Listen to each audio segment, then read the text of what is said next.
co-founder of the social news and entertainment website Reddit has been found dead. He certainly was a prodigy, although he never kind of thought of himself like that. He was totally unexcited about starting businesses and making money. There's a profound sense of loss tonight in Highland Park, Aaron Swartz' hometown, as loved ones say goodbye to one of the internet's brightest lights. Open access and computer activists are mourning his loss. An astonishing intellect. You talk to people who knew him. He was killed by the government, and MIT betrayed all of its basic principles. They wanted to make an example out of him, okay? Governments have an insatiable desire to control. He was potentially facing 35 years in prison and a $1 million fine. Raising questions of prosecutorial zeal and I would say even misconduct. Have you looked into that particular matter and reached any conclusions? Growing up, I slowly had this process of realizing that all the things around me that people had told me were just the natural way things were, the way things always would be. They weren't natural at all. They were things that could be changed, and they were things that, more importantly, were wrong and should change. And once I realized that, there was really kind of no going back.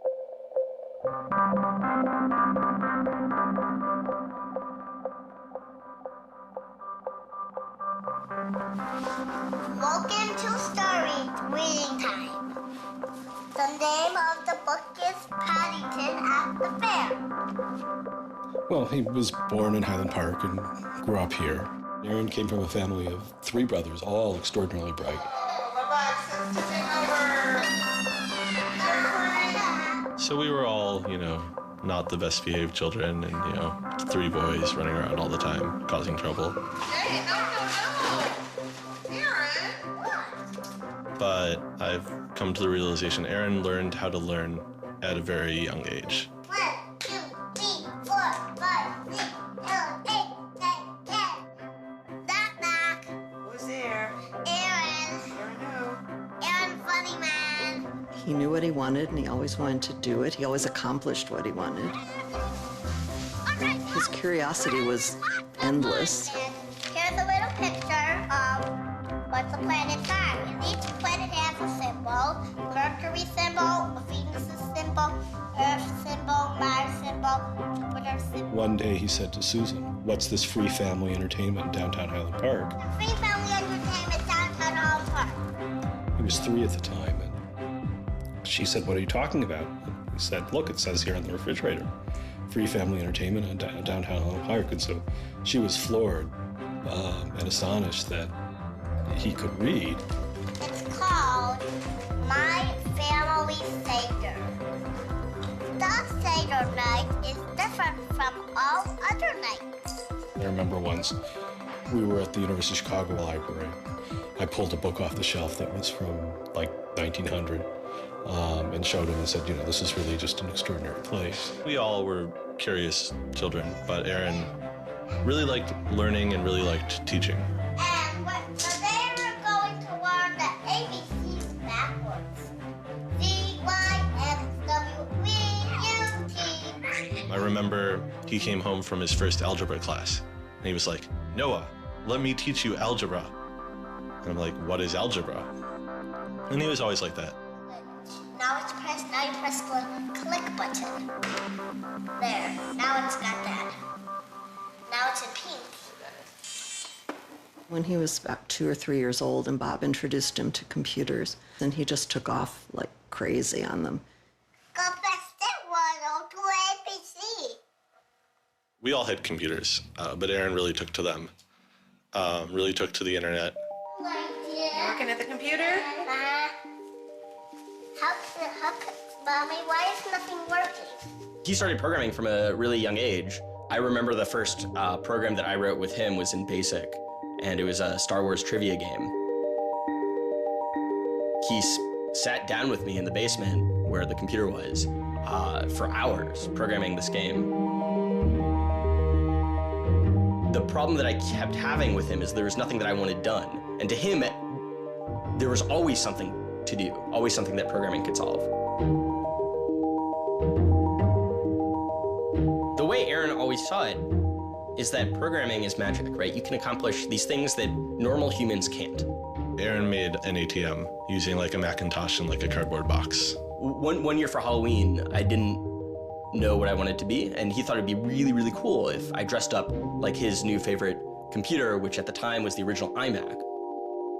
I mean, he hated dressing up for Halloween, but he loved convincing other people to dress up as things that he wanted to see.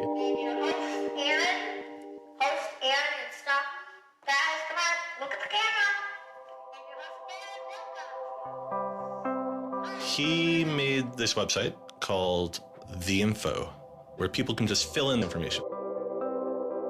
Like, I'm sure someone out there knows all about gold leafing. Why don't they write about that on this website? And then other people could come at a later point and read that information and edit the information if they thought it was bad. Not too dissimilar from Wikipedia, right? And this was before Wikipedia had begun, and this was developed by a 12-year-old in his room by himself, running on, this tiny server using ancient technology. And one of the teachers responds like, "This is a terrible idea. You can't just let anyone author the encyclopedia. The whole reason we have scholars is to write these books for us. How could you ever have such a terrible idea?" Me and my other brother would be like, "Oh, yeah, Wikipedia is cool, but we had that in our house like 5 years ago." Aaron's website, theinfo.org, wins a school competition hosted by the Cambridge-based web design firm Ars Digita. We all went to Cambridge for when he won the Ars Digita Prize. And, we had no clue what Aaron was doing. It was obvious that the prize was really important. Aaron soon became involved with online programming communities, then in the process of shaping a new tool for the web. He comes up to me, it's like, "Ben, there's this really awesome thing that I'm working on. You need to hear about it." I'm like, "Yeah, what is it?" He says, "It's this thing called RSS." And he explains to me what RSS is. I'm like, why is that useful, Aaron? Like, is any site using it? Like, why would I want to use it? There was this mailing list for people who were working on RSS and XML more generally. And there was a person on it named Aaron Swartz who was combative but very smart and who had lots of good ideas. And he didn't ever come to the face-to-face meetings. And they said, when are you going to come out to one of these face-to-face meetings? And he said, I don't think my mom would let me. I'm 14, I just turned 14. And so their first reaction was, well, this person, this colleague we've been working with all year was 13 years old while we were working with him, and he's only 14 now. And their second reaction was, Christ, we really want to meet him. That's extraordinary. He was part of the committee that drafted RSS. What he was doing was to help build the plumbing for modern hypertext. And the piece that he was working on, RSS, was a tool that you can use to get summaries of things that are going on in other web pages. Most commonly, you would use this for a blog. You might have 10 or 20 people's blogs you want to read. You use their RSS feeds, these summaries of what's going on those other pages, to create a unified list of all the stuff that's going on. Aaron was really young, but he understood the technology, and he saw that it was imperfect and looked for ways to help make it better.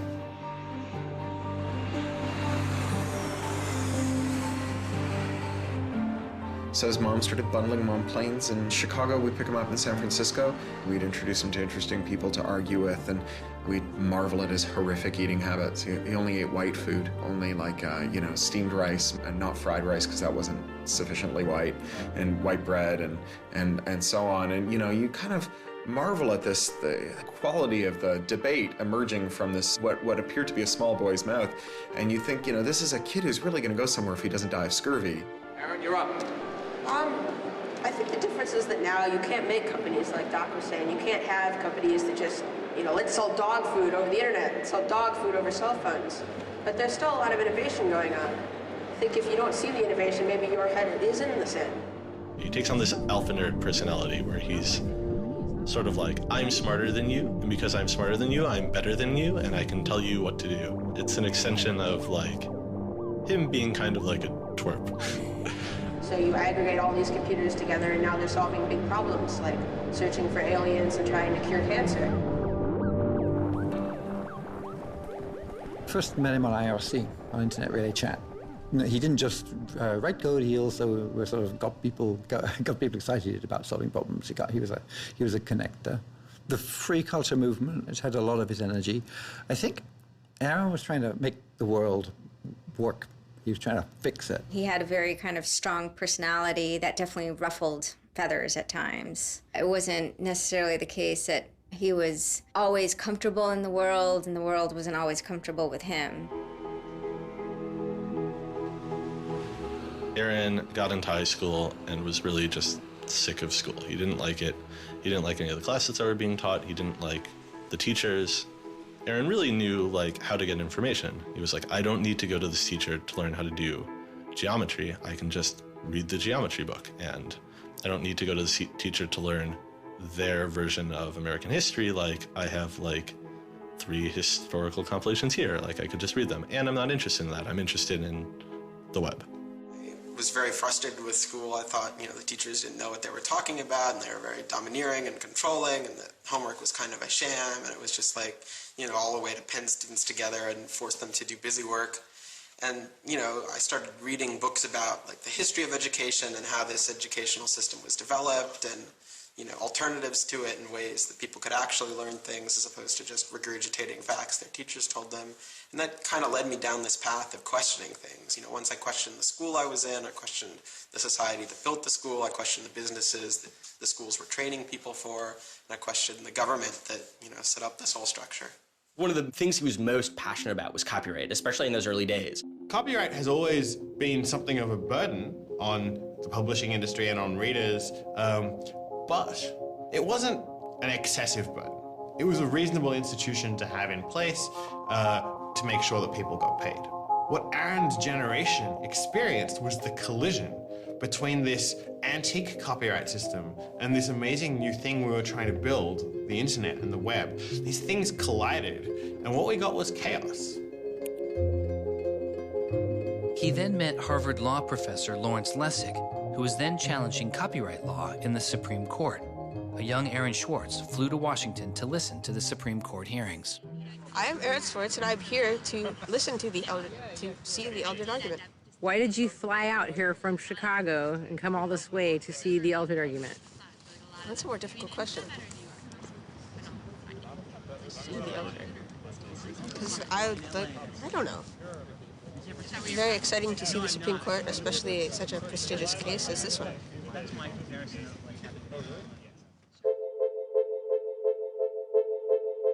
Lessig was also moving forward with a new way to define copyright on the internet. It was called Creative Commons. So the simple idea of Creative Commons is to give people, creators, a simple way to mark their creativity with the freedoms they intended to carry. So if copyright is all about all rights reserved, then this is a kind of some rights reserved model. I want a simple way to say to you, here's what you can do with my work, even if there are other things which you need to get my permission before you could do. And Aaron's role was the computer part. How do you architect the licenses so they would be simple and understandable and expressed in a way that machines could process it? And people are like, why do you have this, 15-year-old kid writing the specifications for the Creative Commons? Don't you think that's a huge mistake? And Larry's like, the biggest mistake we would have is not listening to this kid. He's not even tall enough to get over the podium, and it wasn't these movable podiums, so it was this embarrassing thing where once he put his screen up, nobody could see his face. When you come to our website here, and you go to Choose License, it gives you this list of options, it explains what it means, and you fill out 3 simple questions. Do you want to require attribution? Do you want to allow commercial uses of your work? Do you want to allow modifications of your work? I was floored, just completely flabbergasted that these adults regarded him as an adult. And Aaron stood up there in front of a whole audience full of people and just started talking about the platform that he'd created for Creative Commons. And they were all listening to him. I was sitting at the back thinking, he's just a kid. Why are they listening to him? But they did. Well, I don't think I comprehended it fully. Though critics have said it does little to ensure artists get paid for their work, the success of Creative Commons has been enormous. Currently on the website Flickr alone, over 200 million people use some form of Creative Commons license. He contributed through his technical abilities, and yet it was not simply a technical matter to him. Aaron often wrote candidly in his personal blog. I think deeply about things, and I want others to do likewise. I work for ideas and learn from people. I don't like excluding people. I'm a perfectionist, but I won't let that get in the way of publication. Except for education and entertainment, I'm not going to waste my time on things that won't have an impact. I try to be friends with everyone, but I hate it when you don't take me seriously. I don't hold grudges. It's not productive, but I learn from my experience. I want to make the world a better place.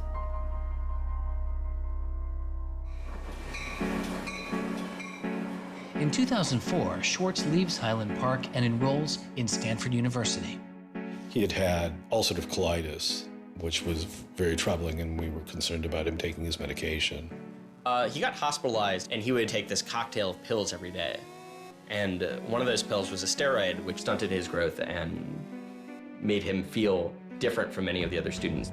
Aaron, I think, shows up at Stanford ready to do scholarship and finds himself in effectively a babysitting program for overachieving high schoolers who, in 4 years, are meant to become, captains of industry and one percenters.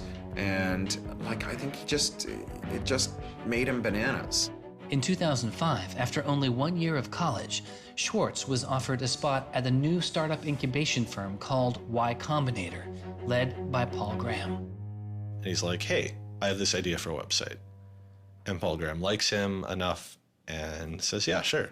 So Aaron drops out of school, moves to this apartment. So this used to be Aaron's apartment when he moved here. I have vague memories of my father telling me how difficult it was to get a lease because Aaron had no credit and he dropped out of college. Aaron lived in what's now the living room, and some of the posters are left over from when Aaron lived here. And then the library. There are more books, but a lot of them are Aaron's. Aaron's Y Combinator site was called Infogami, a tool to build websites. But Infogami struggles to find users, and Swartz eventually merges his company with another Y Combinator project in need of help.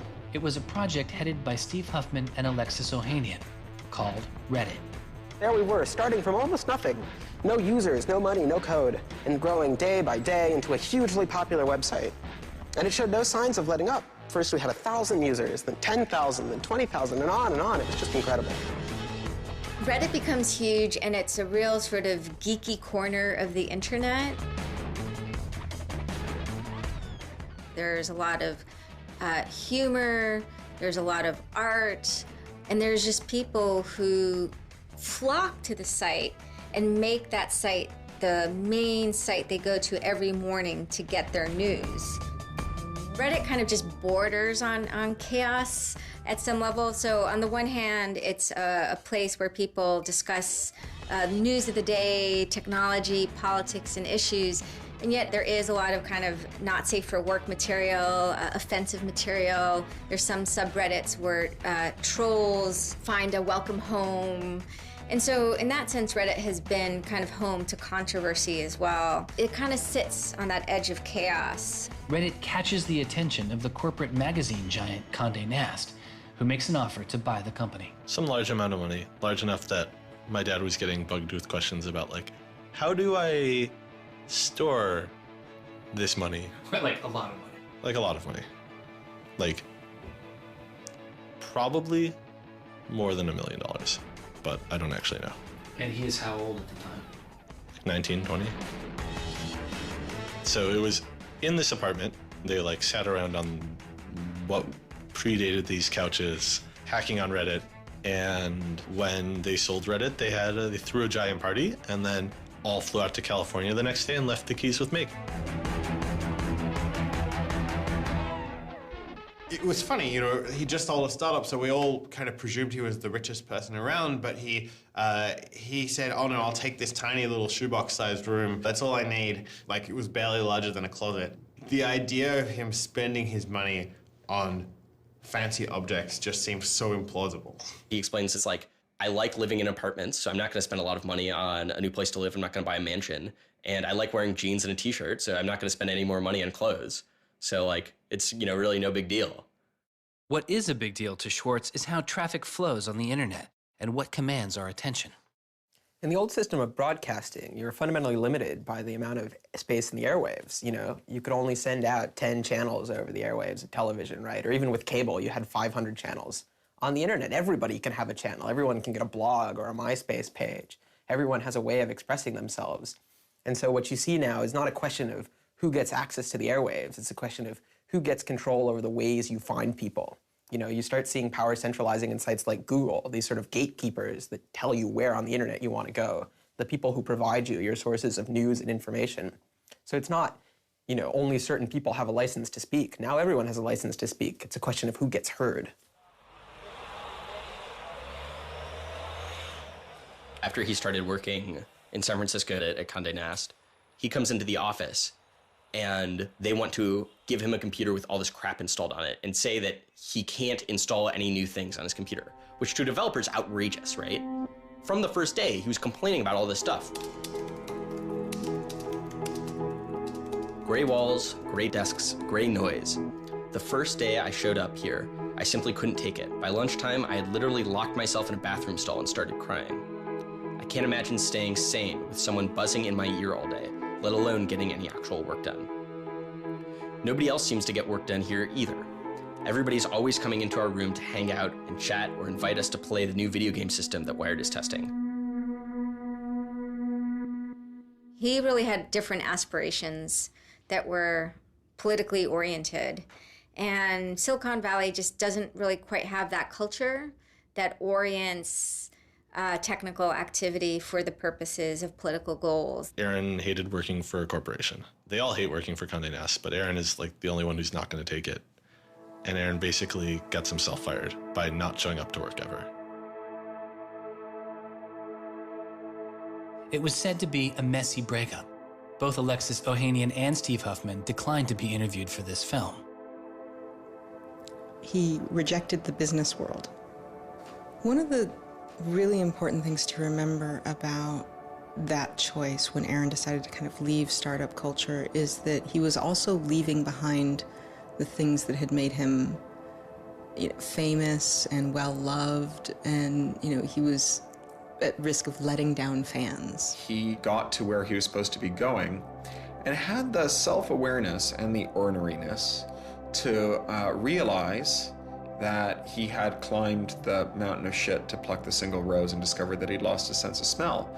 And rather than sit there and insist that it wasn't as bad as it seemed, and he did get the rose in any event, he climbed back down again, which is pretty cool.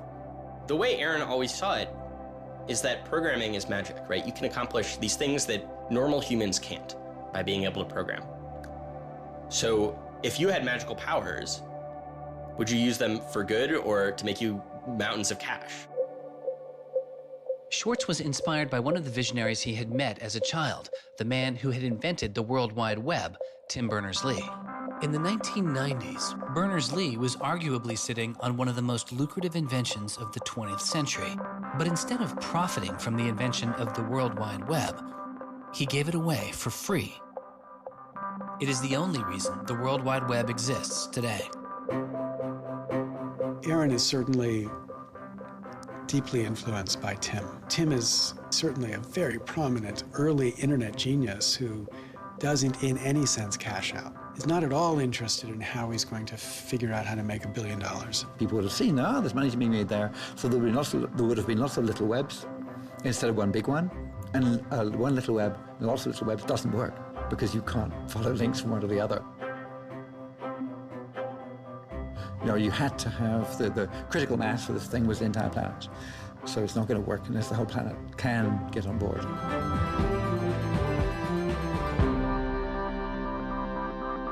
I mean, I feel very strongly that it's not enough to just live in the world as it is, to just kind of take what you're given and, follow the things that adults told you to do and that, your parents told you to do and that society tells you to do. I think you should always be questioning. I take this very scientific attitude that everything you've learned is just provisional, that, you know, it's always open to recantation or refutation or questioning. And I think the same applies to society. Once I realized that there were real serious problems, fundamental problems that I could do something to address, I didn't see a way to forget that. I didn't see a way not to.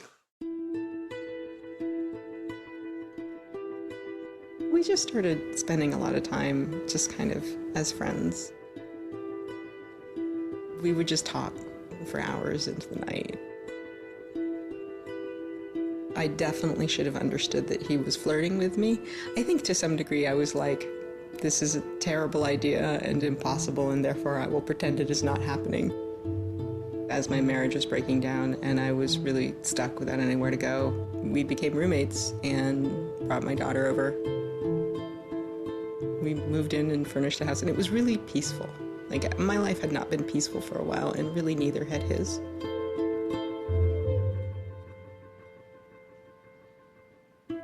We were extremely close from the beginning of our romantic relationship. We were in constant contact. But we're both really difficult people to deal with.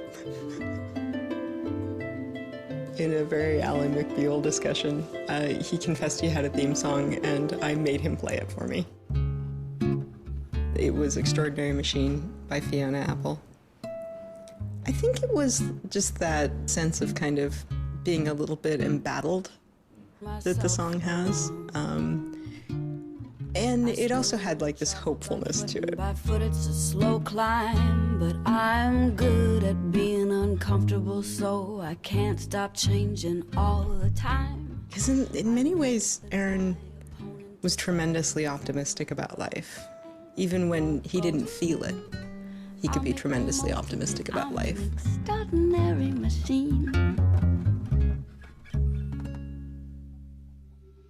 What are you doing? Flickr has video now. Swartz threw his energy into a string of new projects involving access to public information, including an accountability website called watchdog.net and a project called the Open Library. So the Open Library project is a website that you can visit at openlibrary.org. And the idea is to be a huge wiki, an editable website with one page per book. So for every book ever published, we want to have a web page about it that combines all the information from publishers, from booksellers, from libraries, from readers onto one site, and then gives you links where you can buy it, you can borrow it, or you can browse it. I love libraries. You know, I'm the kind of person who goes to a new city and immediately seeks out the library. So that's the dream of Open Library, is building this website where both you can leap from book to book, from person to author, from subject to idea, go through this vast tree of knowledge that's been embedded and lost in big physical libraries that's hard to find, that's not very well accessible online, is really important because books are a cultural legacy. You know, books are the place people go to write things down, and to have all that swallowed up by one corporation is kind of scary. How can you bring public access to the public domain? It may sound obvious that you'd have public access to the public domain, but in fact, it's not true. So the public domain should be free to all, but it's often locked up. There's often, guard cages. It's like having a national park, but with a moat around it and gun turrets pointed out in case somebody might want to actually come and enjoy the public domain. One of the things Aaron was particularly interested in was bringing public access to the public domain. This is one of the things that got him into so much trouble. I had been trying to get access to federal court records in the United States. What I discovered was a puzzling system called PACER, which stands for Public Access to Court Electronic Records. I started Googling, and that's when I ran across Carl Malamud. Access to legal materials in the United States is a $10 billion per year business. PACER is just this incredible abomination of government service. It's 10 cents a page. It's this most brain-dead code you've ever seen. You can't search it. You can't bookmark anything. You got to have a credit card. And these are public records. It's you know, U.S. district courts are very important. It's where a lot of our seminal litigation starts, you know, civil rights cases, patent cases, all sorts of stuff. And journalists and students and citizens and lawyers all need access to PACER, and it fights them every step of the way. People without means can't see the law as readily as people that have that gold American Express card. It's a poll tax on access to justice. You know, the law is the operating system of our democracy, and you have to pay to see it. You know, that's not much of a democracy. They make about $120 million a year on the PACER system, and it doesn't cost anything near that, according to their own records. In fact, it's illegal. The E-Government Act of 2002 states that the courts may charge only to the extent necessary in order to reimburse the costs of running PACER.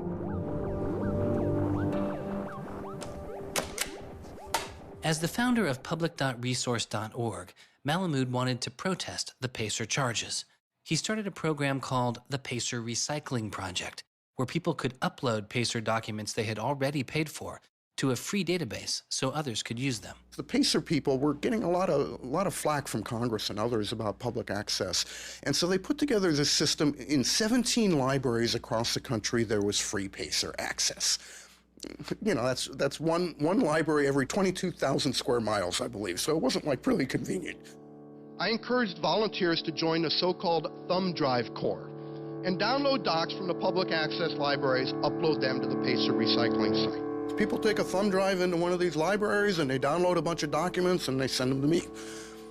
And nothing, I mean, it was just a joke. In fact, when you clicked on Thumb Drive Core, there was a Wizard of Oz, you know, the Munchkins singing, so a little video clip came up. We represent the lollipop, yeah. But of course, I get this phone call from Steve Schultz and Aaron saying, gee, we'd like to join the Thumb Drive Corps. Around that time, I ran into Aaron at a conference. This is something that really has to be a collaboration between a lot of different people. So I approached him and I said, hey, I'm thinking about an intervention on the PACER problem. Schultz had already developed a program that could automatically download PACER documents from the trial libraries. Swartz wanted to take a look. So I showed him the code.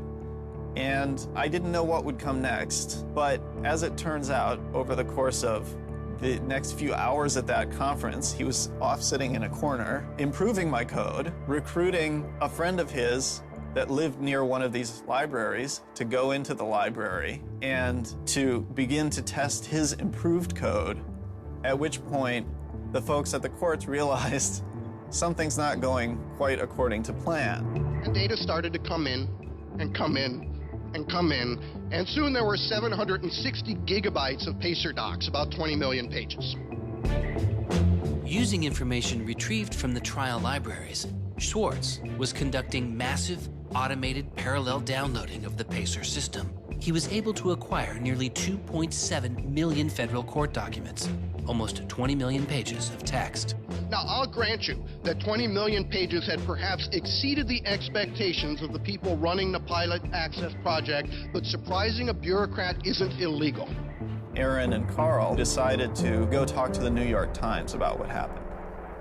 They also caught the attention of the FBI, who began to stake out Schwartz's parents' house in Illinois. But I get a tweet from his mother saying, call me. It's like, oh my God, what the hell's going on here? And so I finally got a hold of Aaron, and you know, Aaron's mother was like, oh my God, FBI, FBI, FBI. An FBI agent drives down our home's driveway trying to see if Aaron is in his room. And I remember being home that day and wondering why this car was driving down our driveway and just driving back out. I was like, that's weird. 5 years later, I read this FBI file and I'm like, oh my goodness. That was the FBI agent in my driveway. He was terrified. He was totally terrified.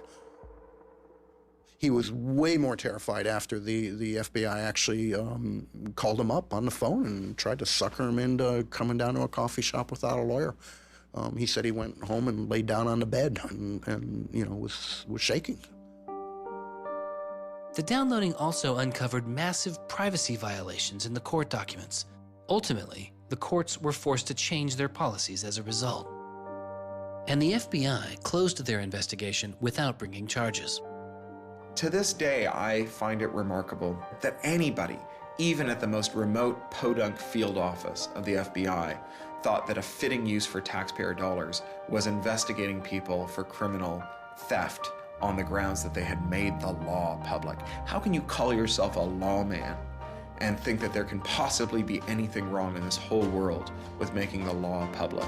Aaron was willing to put himself at risk for the causes that he believed in. Bothered by wealth disparity, Swartz moves beyond technology and into a broader range of political causes. I went into Congress and I invited him to come and hang out and intern for us for a while so that he could learn, you know, the political process. He was sort of learning about a new community, a new set of skills, and kind of learning to hack politics. It seems ridiculous that miners should have to hammer away until their whole bodies are dripping with sweat, faced with the knowledge that if they dare to stop, they won't be able to put food on the table that night, while I get to make larger and larger amounts of money each day just by sitting and watching TV. But apparently the world is ridiculous. So I co-founded a group called the Progressive Change Campaign Committee, and what we try and do is we try and organize people over the internet who care about progressive politics and moving the country in a more progressive direction to kind of come together, join our email list, join our campaigns, and help get progressive candidates elected all across the country. The group is responsible for igniting the grassroots effort behind the campaign to elect Elizabeth Warren to the Senate. He might have thought it was a dumb system, but he came in and he said, I need to learn this system because it can be manipulated like any, you know, like any social system. But his passion for knowledge in libraries didn't take a back seat. Aaron began to take a closer look at institutions that publish academic journal articles. By virtue of being students at a major U.S. university, I assume that you have access to a wide variety of scholarly journals. Pretty much every major university in the United States pays these sort of licensing fees to organizations like JSTOR and Thomson and ISI to get access to scholarly journals that the rest of the world can't read. These scholarly journals and articles are essentially the entire wealth of human knowledge online, and many have been paid for with taxpayer money or with government grants. But to read them, you often have to pay again, handing over steep fees to publishers like Reed Elsevier. These licensing fees are so substantial that people who are studying in India instead of studying in the United States don't have this kind of access. They're locked out from all of these journals. They're locked out from our entire scientific legacy. I mean, a lot of these journal articles, they go back to the Enlightenment. Every time someone has written down a scientific paper, it's been scanned and digitized and put in these collections. That is a legacy that has been brought to us by the history of people doing interesting work, the history of scientists. It's a legacy that should belong to us as a commons, as a people, but instead it's been locked up and put online by a handful of for-profit corporations who then try and get the maximum profit they can out of it. So a researcher paid by the university or the people publishes a paper, and in the very, very last step of that process, after all the work is done, after all the original research is done, the thinking, the lab work, the analysis, after everything is done at that last stage, then the researcher has to hand over his or her copyright to this multi-billion-dollar company. And it's sick. It's an entire economy built on volunteer labor. And then the publishers sit at the very top and scrape off the cream. Talk about a scam. One publisher in Britain made a profit of $3 billion last year. I mean, what a racket. JSTOR is just a very, very small player in that story, but for some reason, JSTOR is the player that Aaron decided to confront. He'd gone to some conference around open access and open publishing, and I don't know who the person from JSTOR was, but I think at some point Aaron asked the question, like, how much would it cost to open up JSTOR in perpetuity? And they gave some, I think it was $200 million, something that Aaron thought was totally ridiculous. Working on a fellowship at Harvard, he knew users on MIT's famously open and fast network Nextdoor had authorized access to the riches of JSTOR. Swartz saw an opportunity. You have a key to those gates. And with a little bit of shell script magic, you you can get those journal articles. On September 24th, 2010, Swartz registered a newly purchased Acer laptop on the MIT network under the name Gary Host. The client name was registered as Ghost Laptop. He doesn't hack JSTOR in the traditional sense of hacking. The JSTOR database was organized, so it was completely trivial to figure out how you could download all the articles in JSTOR because it was basically numbered. It was basically, / number article 444,024. Then 25, then 26. He read a Python script called keepgrabbing.py, which was like keep grabbing one article after another. The next day, Ghost Laptop begins grabbing articles, but soon the computer's IP address is blocked. For Swartz, it's barely a bump in the road. He quickly reassigns his computer's IP address and keeps downloading. Well, JSTOR and MIT take a number of steps to try to interfere with this when they notice that this is happening. And when the more modest steps don't work, then at a certain stage, JSTOR just cuts off MIT from having access to the JSTOR database. So there's this kind of cat and mouse game around getting access to the JSTOR database. Aaron ultimately, obviously, is the cat because he has more technical capability than the JSTOR database people do in defending them. And eventually, there was an unlocked supply closet in the basement of one of the buildings. And he went, instead of going through Wi-Fi, he went down there and he just plugged his computer directly into the network and just left it there with an external hard drive downloading these articles to the computer. Unknown to Swartz, his laptop and hard drive had been found by authorities. They didn't stop the downloads. Instead, they installed a surveillance camera. They found the computer in this room in the basement of an MIT building. They could have unplugged it. They could have waited for the guy to come back and said, dude, what are you doing? Cut it out. Who are you? And they could have done all that kind of stuff, but they didn't. What they wanted to do was film it to gather evidence to make a case. That's the only reason you film something like that.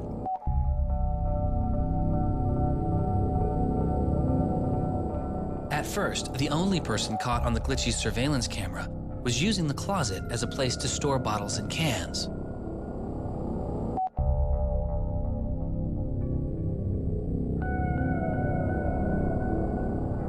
But days later, it caught Swartz.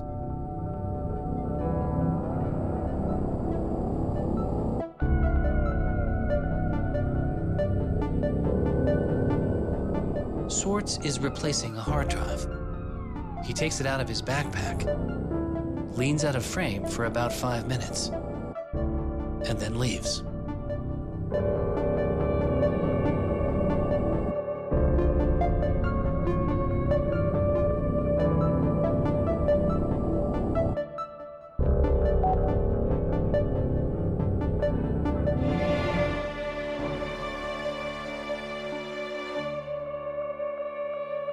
And then they organized a stakeout where as he was biking home from MIT, these cops came out from either side of the road or something like that and started going after him. He describes that he was pressed down and assaulted by the police. He tells me that it's unclear that they were police that were after him. He thought that someone was trying to attack him. He does tell me they beat him up. I was just devastated. The notion of any kind of criminal prosecution of anyone in our family or anything was so foreign and incomprehensible, I didn't know what to do. Well, they execute search warrants at Aaron's house, his apartment in Cambridge, and his office at Harvard. 2 days before the arrest, the investigation had gone beyond JSTOR and the local Cambridge police. It had been taken over by the United States Secret Service. The Secret Service began investigating computer and credit card fraud in 1984, but 6 weeks after the attack on 9/11, their role expanded.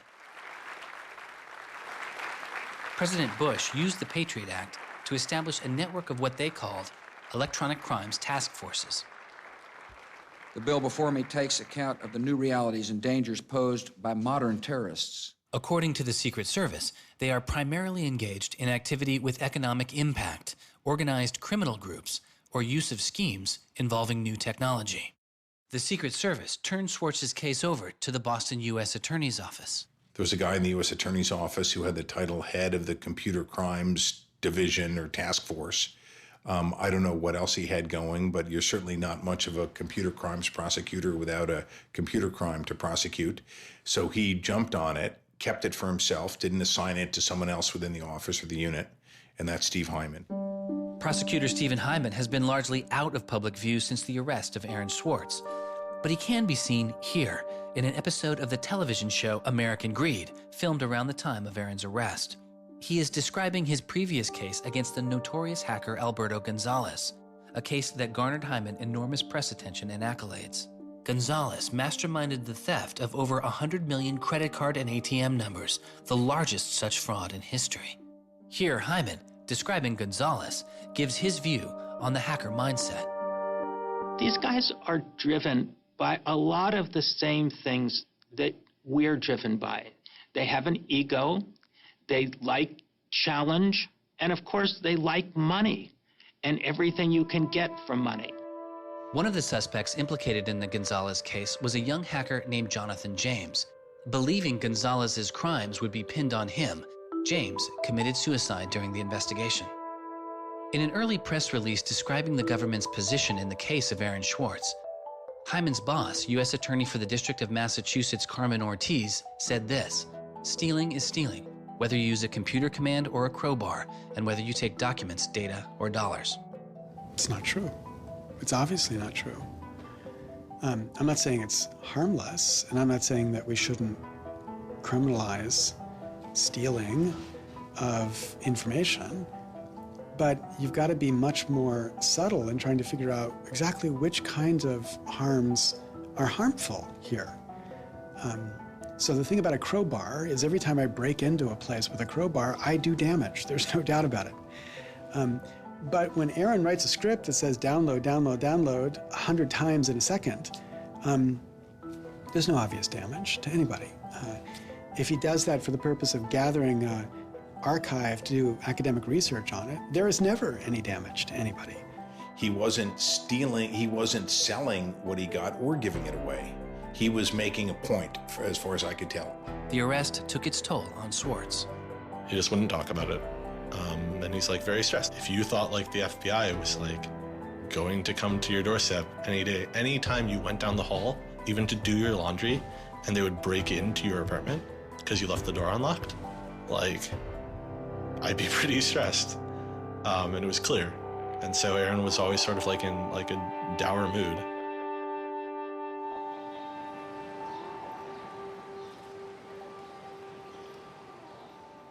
He wouldn't give off any sensitive information about his whereabouts during this time because he was so afraid that the FBI would be waiting for him. It was a time of unprecedented social and political activism. Time magazine would later name as their 2011 Person of the Year, the protester. There was a kind of hotbed of hacker activity going on. WikiLeaks had released a trove of diplomatic cables. Manning had been under arrest at the time. It was unknown whether he was the source of the leak. Anonymous, which is a kind of protest ensemble that has a lot of hackers in its ranks, were going on various sprees of sorts. If you compare that to what he did, his stuff should have been left behind for MIT and JSTOR to deal with in a kind of private, professional manner. It should have never gotten the attention of the criminal system. It just didn't belong there.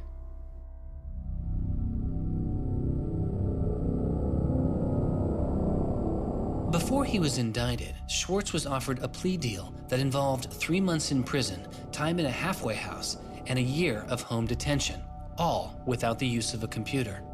It was on the condition that Swartz plead guilty to a felony.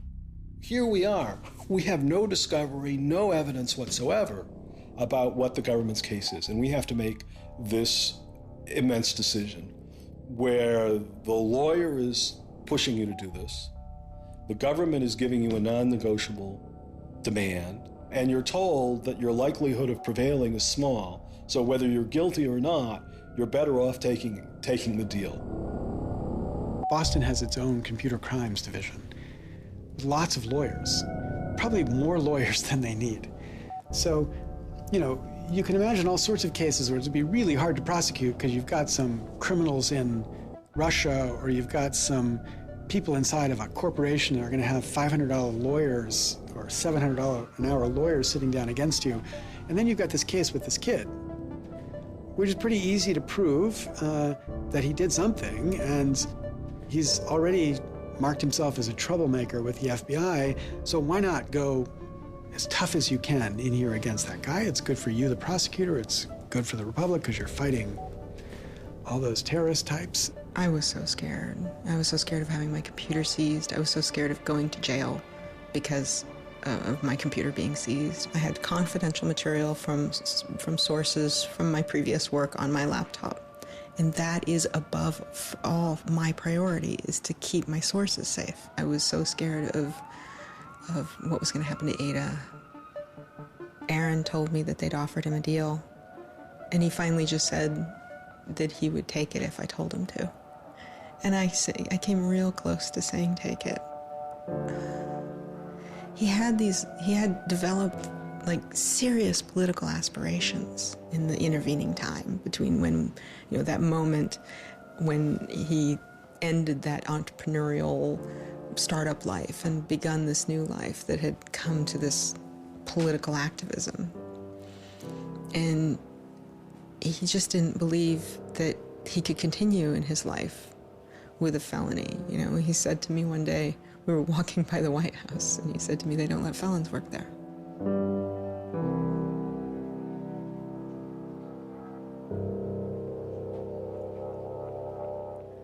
And he really wanted that to be his life.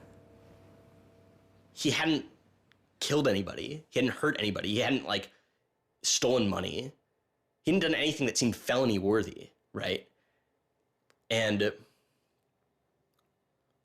there is this idea that there's no reason that he should be labeled a felon and taken away his right to vote in many states for doing what he did. That's just outrageous. It makes sense for him to be, maybe fined a bunch of money or, asked not to come back to MIT again. But to be a felon, to face jail time. Swartz turned down the plea deal. Hyman redoubled his efforts. Hyman continued to press us at all levels. Even with the physical evidence seized from Aaron's Acer computer, hard drive, and USB drive, the prosecutors needed evidence of his motives. Why was Aaron Swartz downloading articles from JSTOR, and just what did he plan to do with them? The government claims that he was planning to publish these. We don't really know whether that was his real intention, because Aaron also had a history of doing projects where he'd analyze giant data sets of articles in order to learn interesting things about them. The best evidence for that was that when he was at Stanford, he also downloaded the whole Westlaw legal database. In a project with Stanford law students, Swartz had downloaded the Westlaw legal database. He uncovered troubling connections between funders of legal research and favorable results. He did this amazing analysis of for-profit companies giving money to law professors who wrote law review articles which were then beneficial to Exxon during an oil spill, right? So it was a very corrupt system of funding, vanity research. Swartz had never released the Westlaw documents. In theory, he could have been doing the same thing about the JSTOR database. That would have been completely okay. If he were, on the other hand, intending to create a competitive service to JSTOR, we're going to set up our own, access to the Harvard Law Review and charge, money for it, then, okay, now it seems like criminal violation because you're commercially trying to exploit this material, but it's kind of crazy to imagine that's what he was doing. So, but then there's the middle case. Well, what if he was just trying to liberate it for all of the developing world? But depending on what he was doing, it creates a very different character to how the law should be thinking about it. The government was prosecuting him as if this was like a commercial criminal violation, like stealing a whole bunch of credit card records. It was that kind of crime. I don't know what he was going to do with that database. But I heard from a friend of his that Aaron had told him he was going to analyze the data for evidence of corporate funding of climate change research that led to biased results. And I totally believe that. I was just told that Steve wanted to talk to me. And I thought, maybe this is a way I could get out of this. Just exit the situation. And I didn't want to live in fear of having my computer seized. I didn't want to live in fear of having to go to jail on a contempt of court charge if they tried to compel me to decrypt my computer. When they came to me and said, Steve wants to talk to you, that seemed reasonable. They offered Norton what is known as a Queen for a Day letter, or a proffer. It allowed prosecutors to ask questions about Aaron's case. Norton would be given immunity from prosecution herself for any information she revealed during the meeting. I didn't like it. I told my lawyers repeatedly that this seemed fishy. I didn't like this. I didn't want immunity. I didn't need immunity. I hadn't done anything. But they were really, really stringent that they did not want me meeting the prosecutor without immunity. But just to be clear, this is a Queen for a Day deal, a proffer. Right, a proffer letter. In which you basically handed information over to them in exchange for protection from prosecution. So it wasn't handing information over. It was, at least that's not how I saw it. It was just having a discussion, having an interview with them. Well, they're asking you questions. They're asking me questions. They can ask about whatever they want. Right. And whatever they learn, I really, right, and I repeatedly tried to go in naked. I repeatedly tried to turn down the proffer letter. I was ill. I was being pressured by my lawyers. I was confused. I was not doing well by this point. I was depressed and I was scared and I didn't understand the situation I was in. I had no idea why I was in this situation. I hadn't done anything interesting, much less wrong. We went out of our minds. Aaron was clearly very distraught about it. We were very distraught about it. Aaron's attorneys were very distraught about it. We tried to get Quinn to change attorneys. I was very unused to being in a room with large men, well-armed, that are continually telling me I'm lying and that I must have done something. I told them that this thing that they were prosecuting wasn't a crime. I told them that they were on the wrong side of history. I used that phrase. I said, you're on the wrong side of history. And they looked bored. They didn't even look angry. They just looked bored. And it began to occur to me that we weren't having the same conversation. I mean, I told them plenty of things about, why people would download journal articles, and eventually, I don't remember what was around it. I mentioned that he'd done this blog post, the Guerrilla Open Access Manifesto. This is the Guerrilla Open Access Manifesto, supposedly written in July 2008 in Italy. Information is power. But like all power, there are those who want to keep it for themselves. The world's entire scientific and cultural heritage, published over centuries in books and journals, is increasingly being digitized and locked up by a handful of private corporations. Meanwhile, those who have been locked out are not standing idly by. You've been sneaking through holes and climbing over fences, liberating the information locked up by the publishers and sharing them with your friends. But all this action goes on in the dark, hidden underground. It's called stealing or piracy, as if sharing a wealth of knowledge were the moral equivalent of plundering a ship and murdering its crew. But sharing isn't immoral, it's a moral imperative. Only those blinded by greed would refuse to let a friend make a copy. There's no justice in following unjust laws. It's time to come into the light and, in the grand tradition of civil disobedience, declare our opposition to this private theft of public culture. The manifesto itself was allegedly written by 4 different people and also edited by Norton. But it was Swartz who had signed his name to it. When it's over, I go immediately to Aaron and tell him everything I can remember about it. And he gets very angry. The things that I'd done shouldn't have added up that way. I hadn't done anything wrong, and everything had gone wrong. But I was never...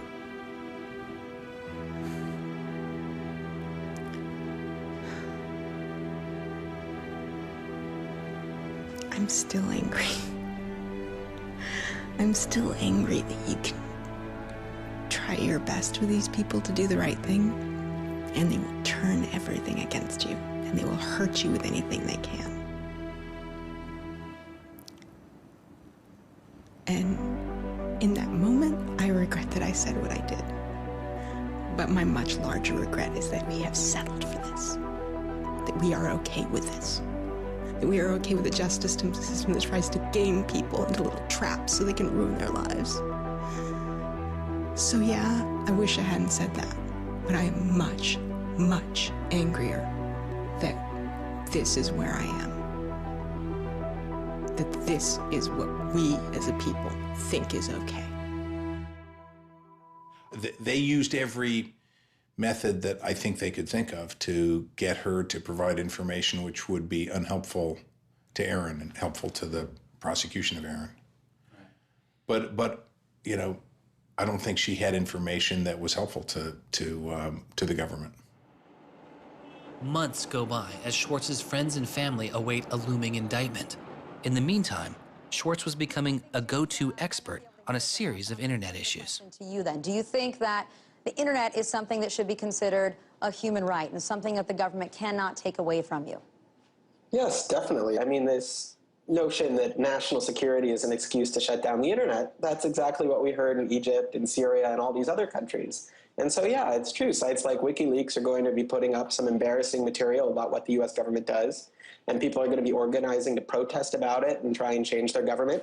You know, and that's a good thing. That's what all these First Amendment rights of free expression, of freedom of association are all about. And so the notion that we should try and shut those down, I think, just goes against very basic American principles. The principle, I think, is one that our founding fathers would have understood. If the internet had been around back then, instead of putting post offices in the Constitution, they would have put ISPs.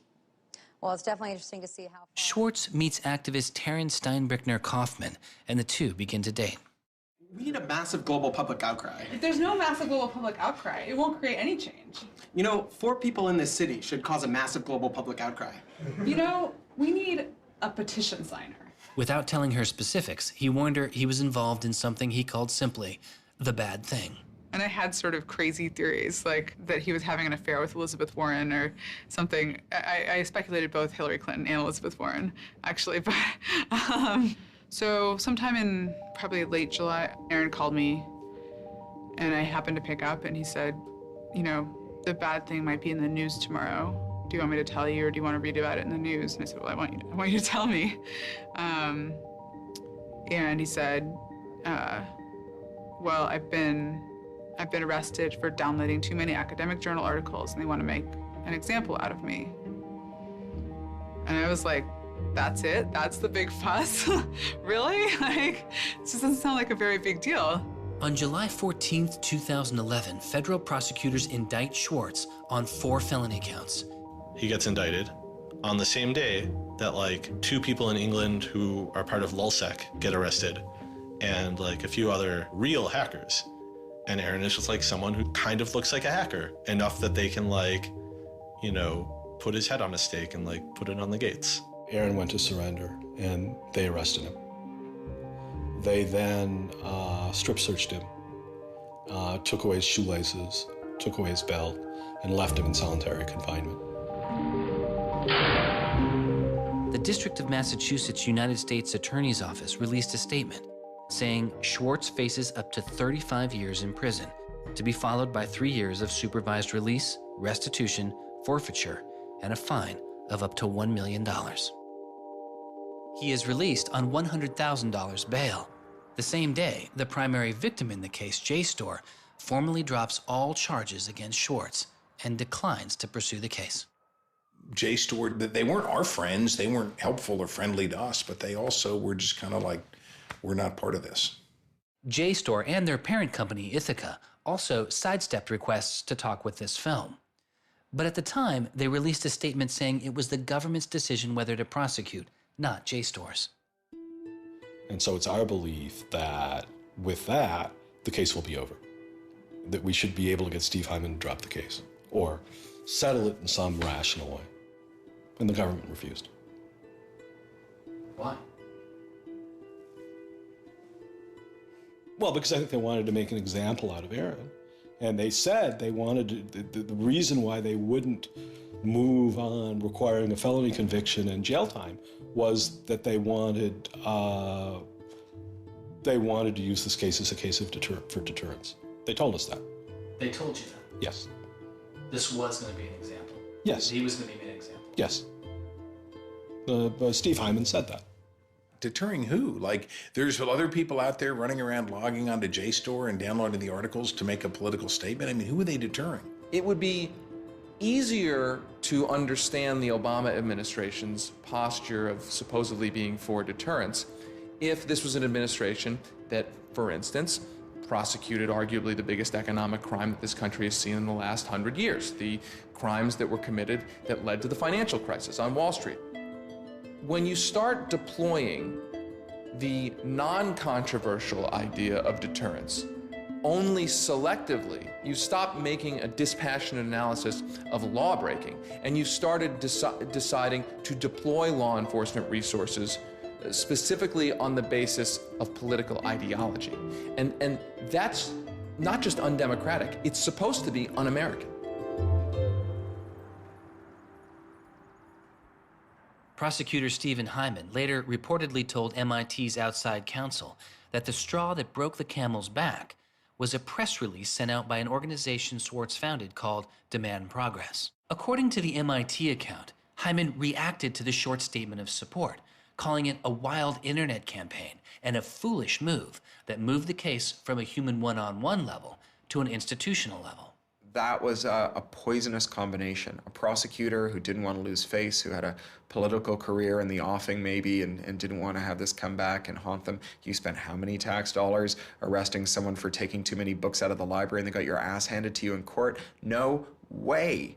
I then moved to try to put pressure on MIT in various ways to get them to go to the government and request the government to stop the prosecution.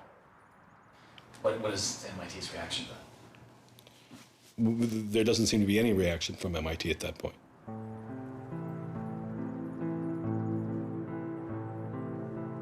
MIT doesn't defend Aaron, which to people inside of the MIT community seems outrageous because MIT is a place that encourages hacking in the biggest sense of the word. At MIT, the idea of going and running around on roofs and tunnels that you weren't allowed to be in was not only a rite of passage, it was part of the MIT tour.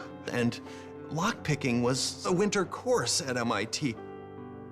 They had the moral authority to stop it in its tracks. MIT never stood up and took a position of saying to the feds, don't do this. We don't want you to do this. You're overreacting. This is too strong, that I'm aware of. They acted kind of like any corporation would. They helped the government. They didn't help us unless they felt they had to, and they never tried to stop it. MIT declined repeated requests to comment, but they later released a report saying they attempted to maintain a position of neutrality and believed Hyman and the U.S. Attorney's Office did not care what MIT thought or said about the case. MIT's behavior seemed really at odds with the MIT ethos, right? You could argue that MIT turned a blind eye and that was okay for them to do. But taking that stance, taking that neutral stance in and of itself was taking a pro-prosecutor stance. If you look at Steve Jobs and Steve Wozniak, they started by selling a blue box, which was a thing designed to defraud the phone company. If you look at Bill Gates and Paul Allen, they initially started their business by using computer time at Harvard, which was pretty clearly against the rules. The difference between Aaron and the people I just mentioned is that Aaron wanted to make the world a better place. He didn't just want to make money.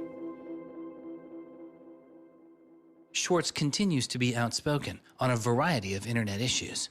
You know, the reason the internet works is because of the competitive marketplace of ideas. And what we need to be focusing on is getting more information about our government, more accessibility, more discussion, more debate. But instead, it seems like what Congress is focused on is shutting things down. Aaron thought he could change the world just by explaining the world very clearly to people. Flame can literally control your computer and make it spy on you. Welcome, Aaron. Good to have you back on the show here.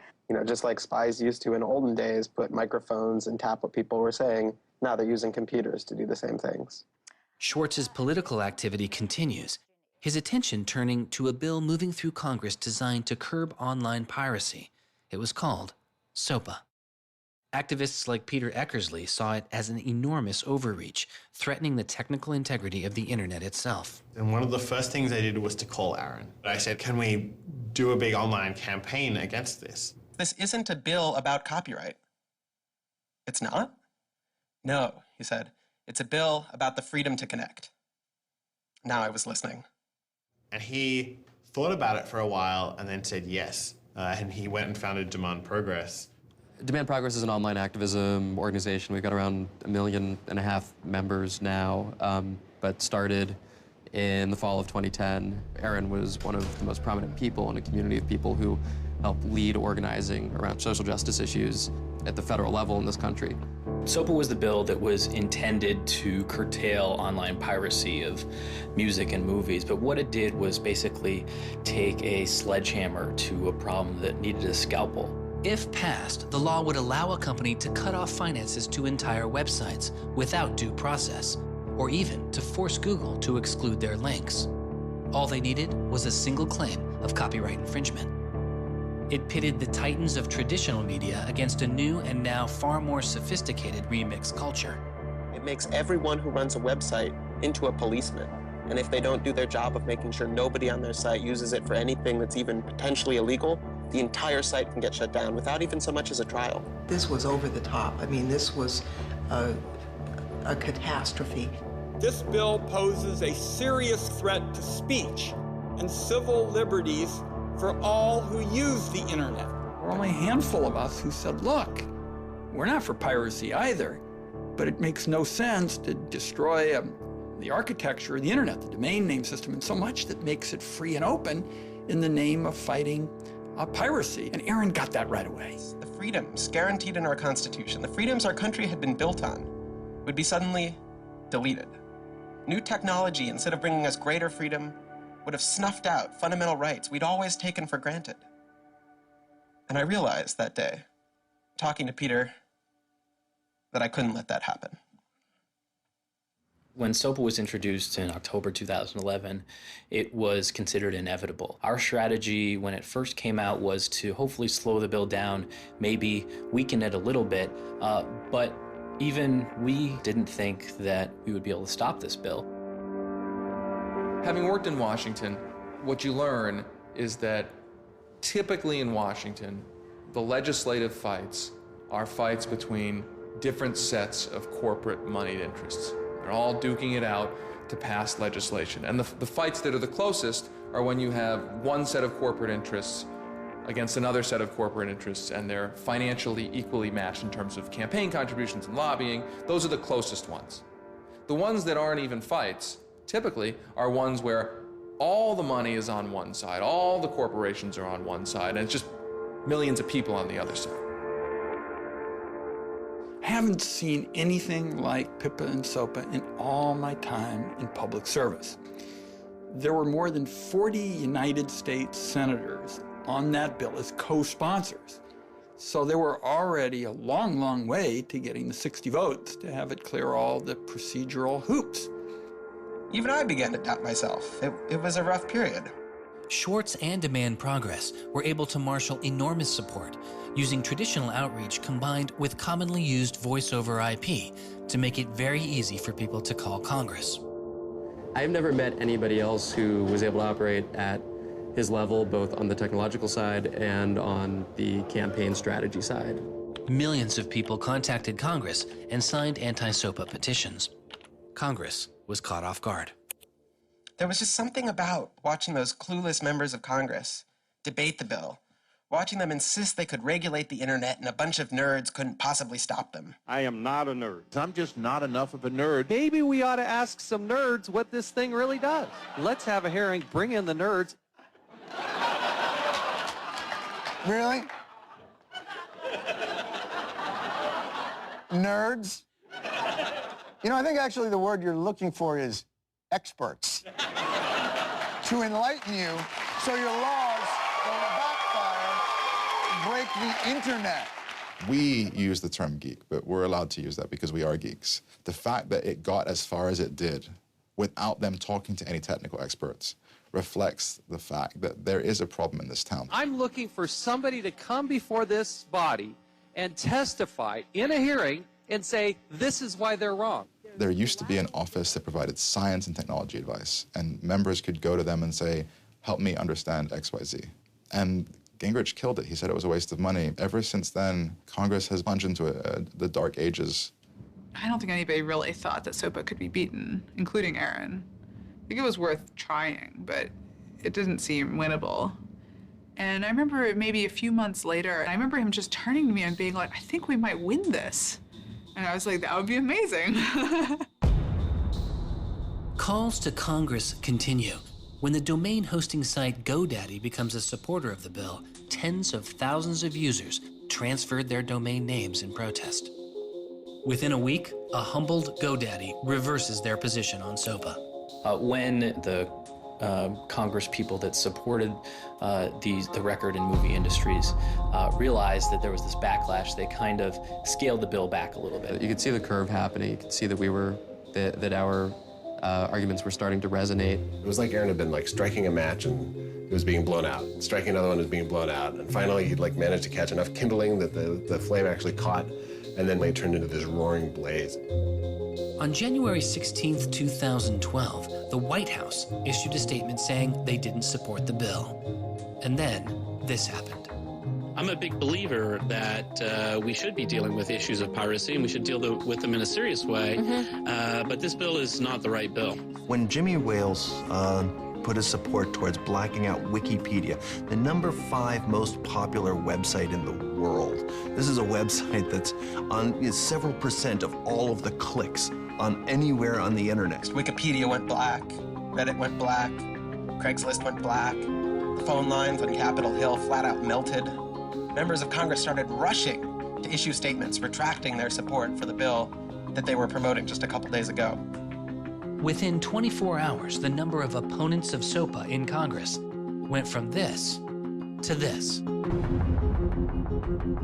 To see congressmen and senators slowly flip sides throughout the day of the blackout was pretty unbelievable. There was like a 100 representative swing.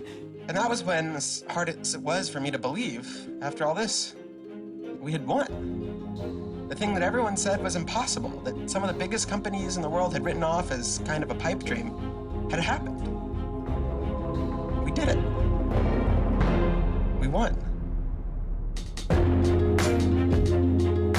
This is a historic week in internet politics, maybe American politics. The thing that we heard from people in Washington, D.C., from staffers on Capitol Hill was they received more emails and more phone calls on SOPA Blackout Day than they'd ever received about anything. I think that was an extremely exciting moment. This was the moment when the internet had grown up politically. It was exhilarating because it's hard to believe it actually happened. It's hard to believe a bill with so much financial power behind it didn't simply sail through the Congress. And not only did it not sail through, it didn't pass at all. It's easy sometimes to feel like you're powerless, like when you come out in the streets and you march and you yell and nobody hears you. But I'm here to tell you today, you are powerful. So yeah, maybe sometimes you feel like you're not being listened to, but I'm here to tell you that you are. You are being listened to. You are making a difference. You can stop this bill if you don't stop fighting. Stop PIPA. Stop SOPA.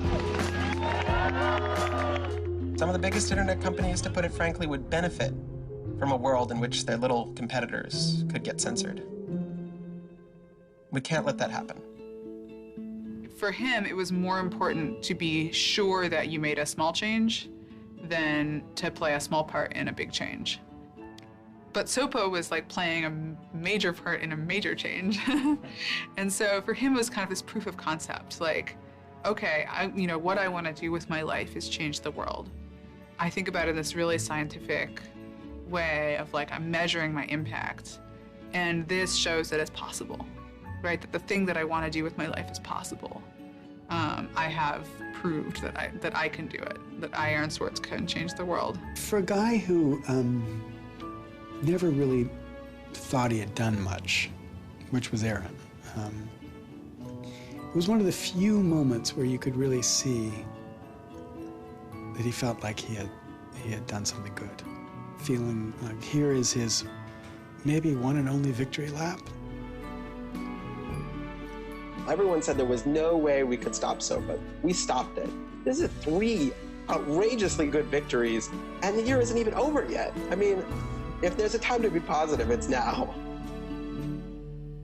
You know, he wins at SOPA a year after he's arrested. It's not unambiguously happy moments. There's a lot going on. He's so attuned towards participating in the political process, you can't stop him. The list of organizations Swartz founded or co-founded is enormous. And years before Edward Snowden would expose widespread internet surveillance, Swartz was already concerned. It is shocking to think that the accountability is so lax that they don't even have sort of basic statistics about how big the spying program is.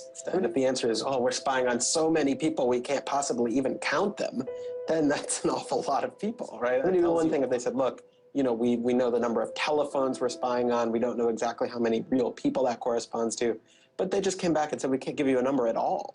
That's pretty, I mean, it's scary is what it is. Well, that's scary. You know, they put incredible pressure on him, took away his, you know, all of the money he had made. They, you know, threatened to take away his physical freedom. Why'd they do it? You know, I mean, well, why are they going after whistleblowers? You know, why are they going after people who tell the truth about all sorts of things? I mean, from the banks to the, you know, to war, to just sort of government transparency. So secrecy serves those who are already in power. And we are living in an era of secrecy that coincides with an era where the government is doing also a lot of things that are probably illegal and unconstitutional. So those two things are not coincidences. It's very clear that this technology has been developed not for small countries overseas, but right here for use in the United States by the U.S. government. The problem with the spying program is it's this sort of long, slow expansion, you know, going back to the Nixon administration, right? Obviously, it became big after 9/11 under George W. Bush, and Obama has continued to expand it, and the problems have slowly grown worse and worse. But there's never been this moment you can point to, say, okay, we need to galvanize opposition today because today is when it matters. Instead, it's mattered for. The prosecution, in my estimation, of Aaron Swartz was about sending a particular laser-like message to a group of people that the Obama administration sees as politically threatening. And that is essentially the hacker, the information, and the democracy activist community. And the message that the Obama administration wanted to send to that particular community was, in my estimation, we know you have the ability to make trouble for the establishment. And so we are going to try to make an example out of Aaron Swartz to scare as many of you as possible into not making that trouble.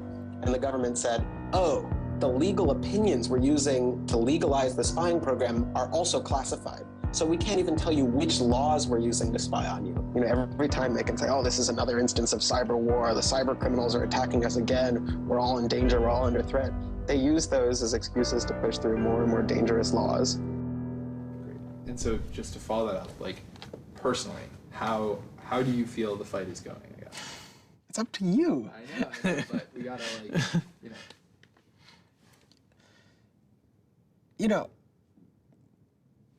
there's sort of these two polarizing perspectives, right? Everything is great. The internet has created all this freedom and liberty and everything's going to be fantastic. Or everything is terrible. The internet has created all these tools for cracking down and spying and, you know, controlling what we say.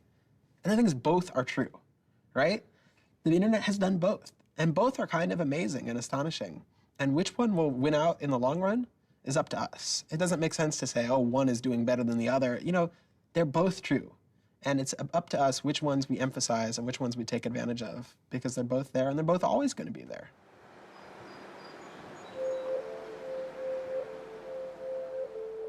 On September 12, 2012, federal prosecutors filed a superseding indictment against Swartz, adding additional counts of wire fraud, unauthorized access to a computer, and computer fraud.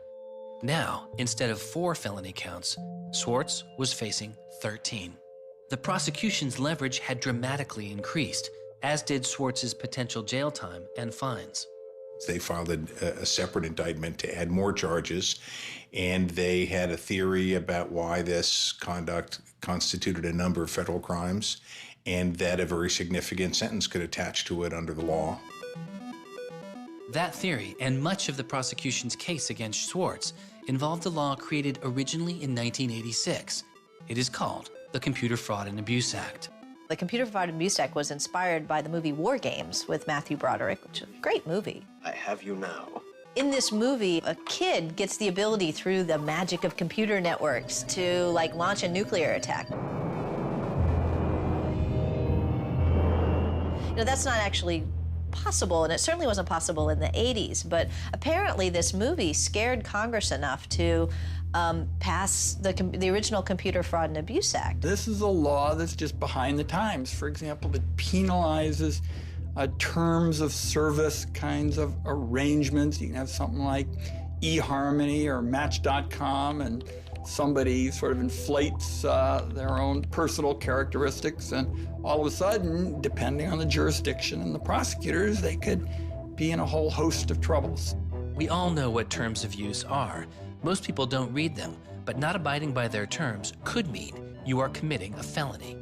The website terms of service often say things like, be nice to each other, or don't do anything that's improper. The idea that the criminal law has anything to say about these kinds of violations, I think strikes most people as crazy.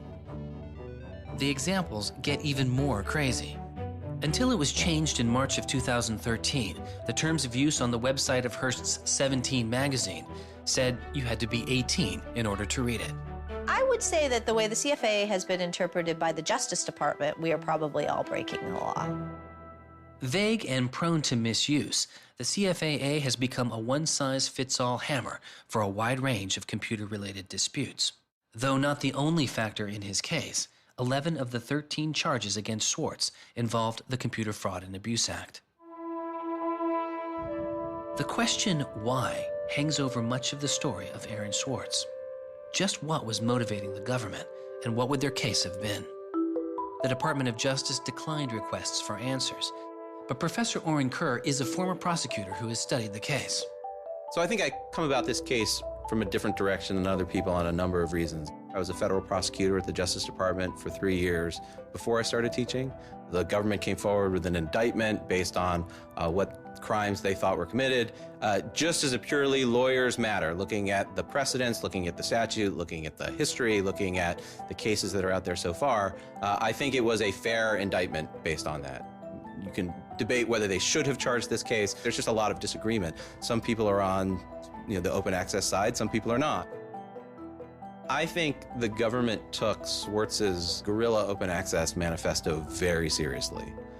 And I think they saw him as somebody who was committed as a moral imperative to breaking the law to overcome a law that Swartz saw as unjust. And in a democracy, if you think a law is unjust, there are ways of changing that law. There's going to Congress, as Swartz did so masterfully with SOPA. Or you can violate that law in a way to try to nullify that law. And I think what was driving the prosecution was the sense that Swartz was committed not just to breaking the law, but to really making sure that law was nullified, that everyone would have access to the database in a way that you couldn't put the toothpaste back into the tube. It would be done, and Swartz's side would win.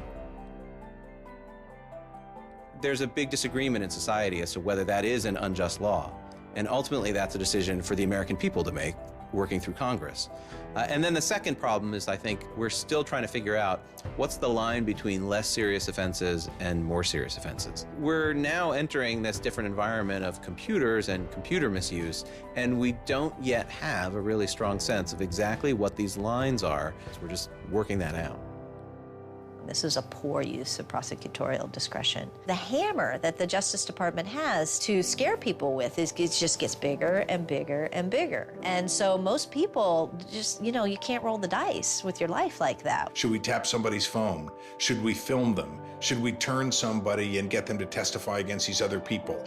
That's how federal agents and prosecutors think. They build cases, they make cases. Swartz was caught in the gears of a brutal criminal justice system that could not turn back. a machine that has made America the country with the highest rate of incarceration in the world. We have in this country allowed ourselves to be captured by the politics of fear and anger. And anything we're afraid of, like the future of the internet and access, and anything we're angry about instinctively creates a criminal justice intervention. And we've used jail, prison, and punishment to resolve a whole host of problems that historically were never seen as criminal justice problems. The impulse to threaten, indict, prosecute, which is part of what has created this debate and controversy over online access and information on the internet, is very consistent with what we've seen in other areas. The one difference is that the people who are usually targeted and victimized by these kinds of criminal and carceral responses are typically poor and minority. Swartz's isolation from friends and family increased. He had basically stopped working on anything else, and the case was, in fact, like taking over sort of his whole life. One of Aaron's lawyers apparently told the prosecutors that he was emotionally vulnerable and that was something that they really needed to keep in mind so that they knew that. It was weighing on him very heavily. He did not like having his actions and his movements restricted in any way. And the threat of jail, which they pounded him with a lot, was terrifying to him. Completely exhausted his financial resources, and it cost us a lot of money also, and he raised a substantial amount of money. So it was, it was in the millions of dollars. The legal defense? Yes. Was in millions? Yes. Yeah, I think he didn't want to be a burden to people. I think that was a factor. Like, I have my normal life, and then I have this shitty thing I have to deal with. And I try to keep the two of them as separate as possible. But they were just beginning to blur together, and everything was becoming shitty. Swartz faced a tough choice that was only getting tougher. Do you admit guilt and move on with your life, or do you fight a broken system? With his legal case, the answer was simple. He rejects the final plea deal, and a trial date is set. Aaron was resolute that he didn't want to knuckle under and accept something that he didn't believe was fair, but I also think he was scared.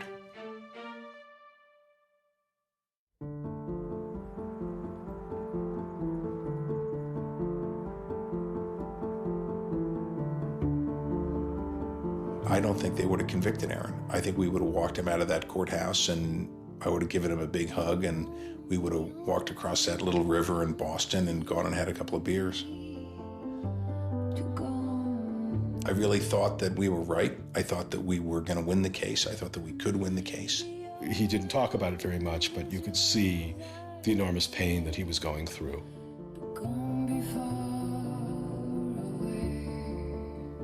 No time in his childhood did Aaron have any severe mood swings or depressive episodes or anything that I would ascribe to severe depression.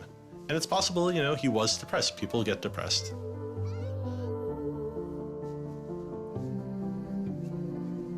Very early in our relationship, 3 or 4 weeks in or something, I remember him saying to me that I was a lot stronger than he was. He was brittle in a lot of ways. Things were a lot harder for him than for a lot of people. It was part of his brilliance, too. I think he probably had something like clinical depression in his early 20s. I don't think he did when I was with him. He wasn't a joyful person, but that's different from being depressed. He was just under such enormous pressure for 2 years straight. He just didn't want to do it anymore. He was just I just think it was too much.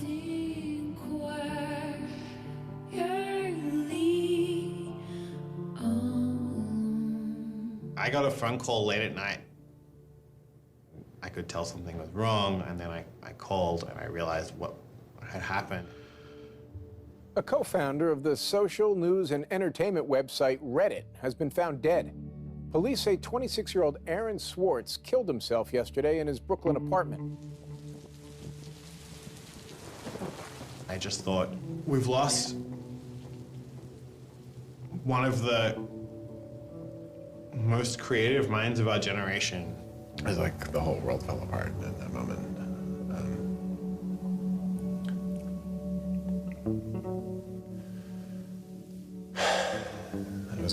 best nights of my life. As I kept screaming, I can't hear you. What did you say? I can't hear you. I can't. That's it.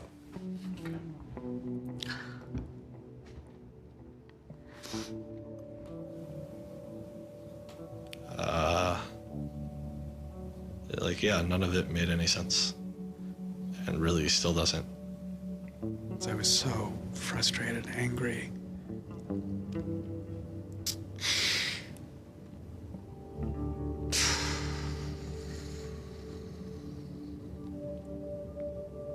I tried to explain it to my kids. My 3-year-old told me that the doctors would fix him.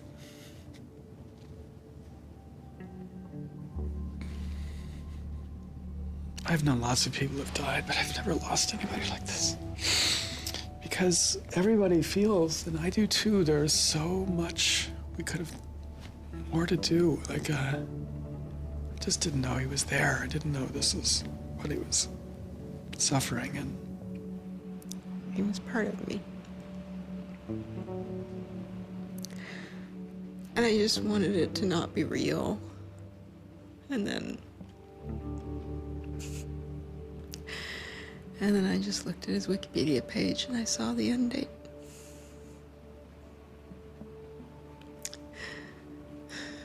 To 2013.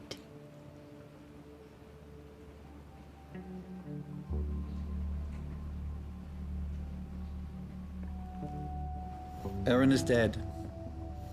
Wanderers in this crazy world, we have lost a mentor, a wise elder. Hackers for right, we're one down. We've lost one of our own. Nurturers, carers, listeners, feeders, parents, all, we have lost a child. Let us all weep.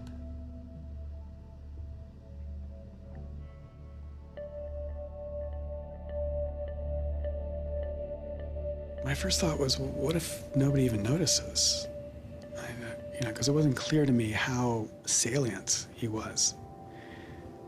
I had never seen anything quite like the outpouring I saw. The net just lit up. I mean, everyone was trying to explain it in their own way, but I've never seen people grieve on Twitter before. People were visibly grieving online. He was the internet's own boy, and the old world killed him. We are standing in the middle of a time when great injustice is not touched. The architects of the financial meltdown have dinner with the president regularly. In the middle of that time, the idea that this was what the government had to prosecute just seems absurd if it weren't tragic. The question is, can we do something, given what's happened, to make the world a better place? And how can we further that legacy? That's the only question one can ask. All over the world, there were starting to be hackathons, gatherings. Aaron Swartz has, in some sense, brought the best out of us in trying to say, how do we fix this? He was, in my humble opinion, one of the true extraordinary revolutionaries that this country has produced. I don't know whether Aaron was defeated or victorious, but we are certainly shaped by the hand of the things that he wrestled with. When we turn armed agents of the law on citizens trying to increase access to knowledge, we've broken the rule of law, we've desecrated the temple of justice. Aaron Swartz was not a criminal. Change does not roll in on the wheels of inevitability, it comes through continuous struggle. Aaron really could do magic. And I'm dedicated to making sure that his magic doesn't end with his death. He believed that he could change the world, and he was right. Out of the last week and out of today, phoenixes are already rising. Since Schwartz's death, Representative Zoe Lofgren and and Senator Ron Wyden have introduced legislation that would reform the Computer Fraud and Abuse Act, the outdated law that formed the majority of the charges against Swartz. It's called Aaron's Law. Aaron believed that, like, you literally ought to be asking yourself all of the time, what is the most important thing I could be working on in the world right now? And if you're not working on that, why aren't you?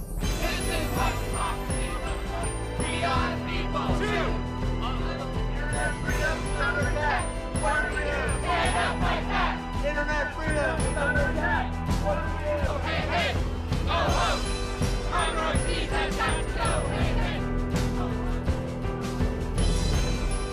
hey. I wish we could change the past, but we cannot. But we can change the future, and we must. We must do so for Aaron. We must do so for ourselves. We must do so to make our world a better place, a more humane place, a place where justice works and access to knowledge becomes a human right. So there was a kid back in February from Baltimore, 14 years old, who had access to JSTOR. And he'd been spelunking through JSTOR after reading something. And he figured out a way to do early tests for pancreatic cancer. And pancreatic cancer kills the shit out of you because we detect it way too late. By the time we detect it, it's already too late to do anything about it. He sent emails off to the entire oncology department at Johns Hopkins, you know, hundreds of them. And every 14-year-old kid, yeah. And most of them ignored it, right? But one of them sent him an email back and said, this is not an entirely stupid idea. Why don't you come on over? And this kid worked evenings and weekends with this researcher. And in February, I heard him on the news, just a couple of weeks after Aaron died, when Aaron was in the news a lot. Sorry. And he said the reason he was on the news is because they'd done it. They were shipping an early test for pancreatic cancer that was going to save lives. And he said, this is why what Aaron did was so important. Because you never know, right? This truth of the universe is not only something that policymakers use to figure out, you know, what the speed limit should be. It's where the thing that's going to keep, you know, your kid from dying of pancreatic cancer comes from. And without access, the person who might come up with the thing that's got your number on it may never find that answer. He slept so well, he didn't fall out of bed once, not even when he dreamed he was back on the space quest. Very good, Aaron. Very good. Yay, Aaron. Okay. Now it's song time.